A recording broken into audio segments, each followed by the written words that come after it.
Have you bought a pair of glasses lately? Bet your eyes popped when you saw the price tag.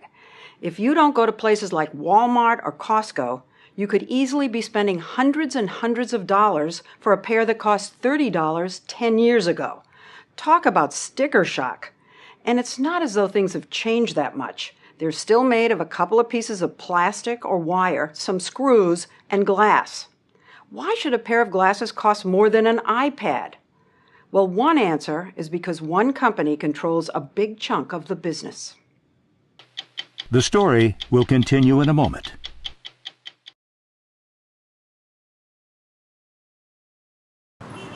Never has there been so much choice. Ray-Bans, Oakleys, glasses for running and skiing, and even reading. Oh, no. A staggering variety of colors and designers. You'd think the competition would force the prices down. Wow, look at that. One reason it hasn't is a little-known but very big Italian company called Luxottica. If you own a nice pair of specs or shades, they're probably theirs. Luxottica is the biggest eyewear company on Earth. It shuns publicity, but CEO Andrea Guerra invited us in for a look, and it was eye-opening. Do you have any idea how many people in the world are wearing your glasses right now?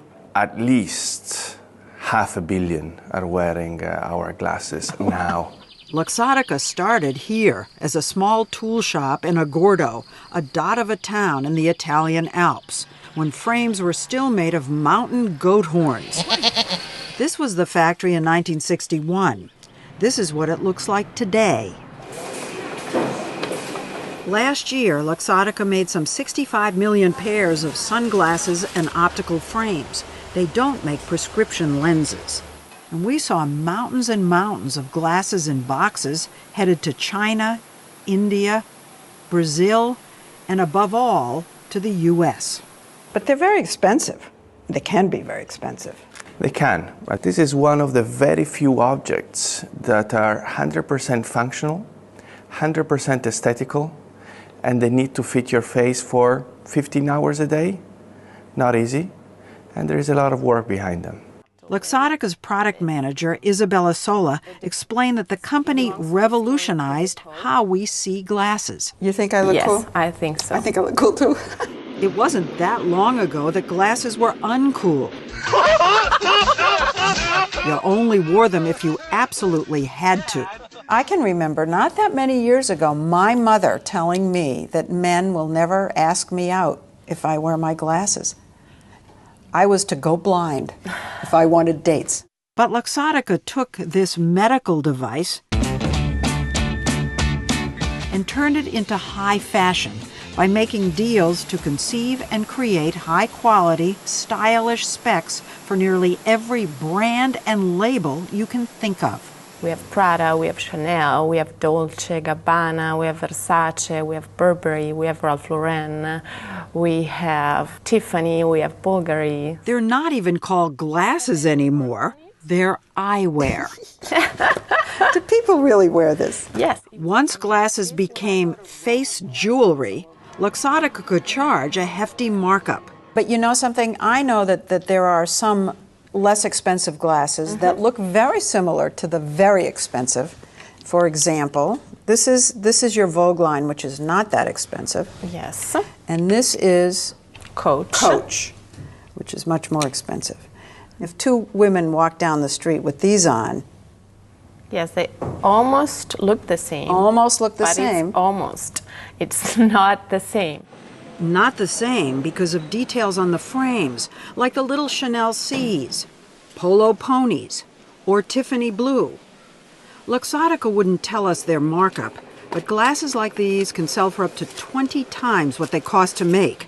And all the glasses are designed by Luxottica. So you design thousands of pairs of glasses. That's what I mean. We do, yes. Where does Tiffany come into it? Tiffany comes in at every stage, basically. The fashion houses send in sketches of their new collections as inspiration. And down on the factory floor, you can see the work that goes into differentiating the brands. Plain plastic temples go through a painting machine and come out Versace. Stones are inserted one by one into the Dolce & Gabbana, and leather is carefully threaded for that Chanel bag look. If people begin to know that Chanel glasses were designed by Luxottica, would it change the way they think about Chanel glasses? You know, that would be totally wrong. That would be crazy.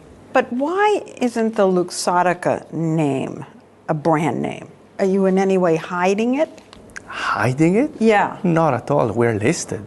Listed on the New York Stock Exchange, where Luxottica shares are soaring. The company raked in $8 billion last year, but their bestseller wasn't a fancy fashion house label. It was a brand they outright own, Ray-Ban. Originally made by Bausch & Lomb for the U.S. Army, since JFK, nearly every president has worn them. Not to mention Tom Cruise in Risky Business. It's like University of Illinois. And Top Gun. But the brand was poorly managed, cheapened, and eventually put up for sale. The Italians bought it in 1999 and had a strategy to turn things around. We stopped selling sunglasses from Ray-Ban for more or less a year.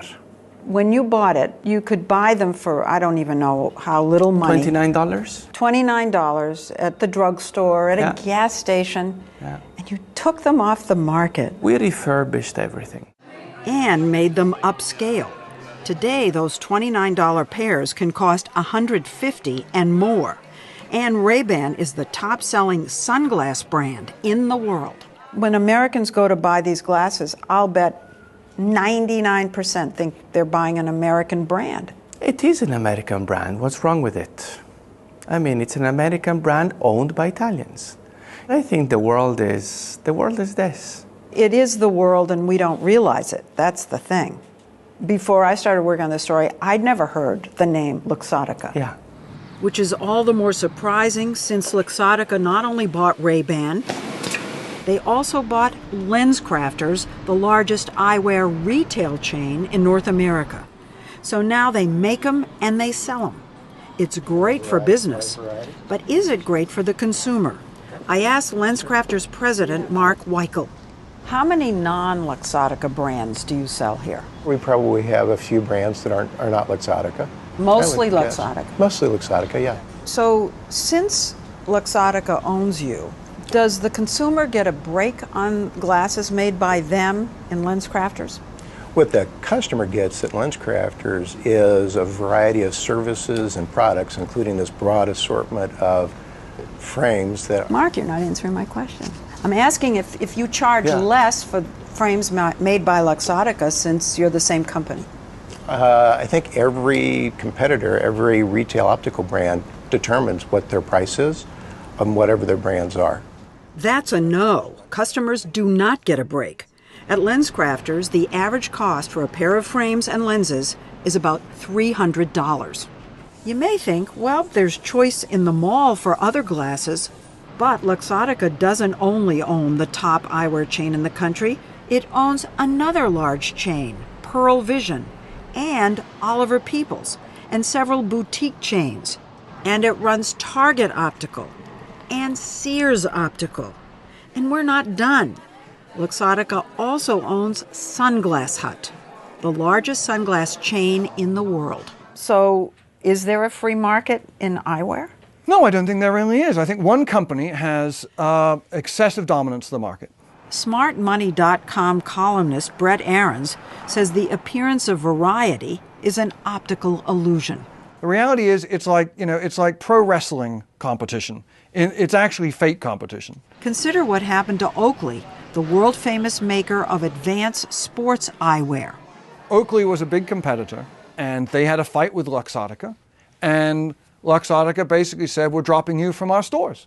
And Oakley, they refused to sell their glasses in their it was a dispute about pricing, and they dropped Oakley from the stores, and Oakley's stock price collapsed. How is Oakley going to reach the consumer if they can't get their sunglasses in Sunglass Hut? There were some issues between the two companies in the beginning of the 2000s, but both of them understood that it was better to go along.